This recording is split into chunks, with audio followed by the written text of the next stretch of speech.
திமுக அமைச்சர் இருக்காங்கல்ல, மதுரையில 2 பேர் இருக்காங்க. அவங்க மட்டும் வளர்ந்துருக்காங்க.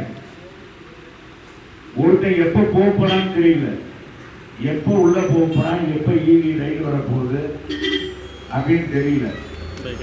நான் யார சொல்றேன்னு தெரியும். எப்ப உள்ள போறான்னு தெரியல. டேய், நாங்கெல்லாம் 10 வருஷம் அப்பா, நீங்க வலை போட்டு நீங்க எல்லாம் கண்ணாடி கண்ணாடி போட்டுலாம் என் மேல குற்றம் இருக்கா, என் மேல ஏதாச்சும் பிடிக்க முடியுமான்லாம் பார்த்தேன். நான் முடிக்க முடியும் சார், நான் அப்படி இல்லை. நீ 5 வருஷம் அமைச்சராக இருந்தேன், நீ என்ன பீட்டிக்கிடுவ?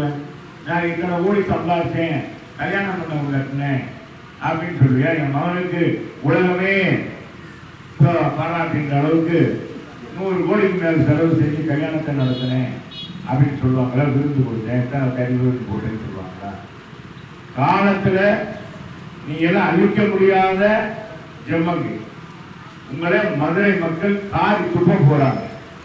மதுரை மக்களுக்கு எந்த நலத்திட்டமும் செய்யல, எந்த புது திட்டமும் கொண்டு வரல.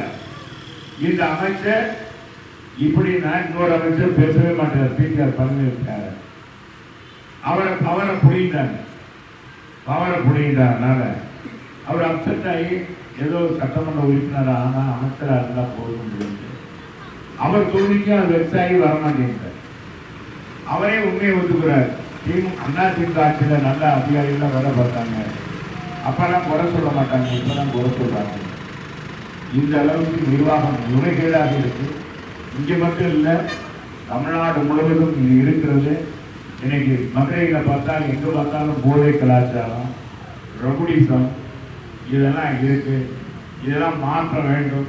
ஏன் இதெல்லாம் இங்கே சொல்றேன்னா, தேசத்துல அவங்க சுதந்திரம் வாங்கி கொடுத்த ஐயா மதுரையில் வந்துதான் ஆடையை திறந்து இரு ஆடையை கட்டி ஏற்றி துண்டோடு போனார். அப்படி இருந்த ஐயாட்ட, யா நீங்க வாங்கி கொடுத்த சுதந்திரத்தை திமுக காரங்க எப்படிலாம் பயன்படுத்துறாங்க.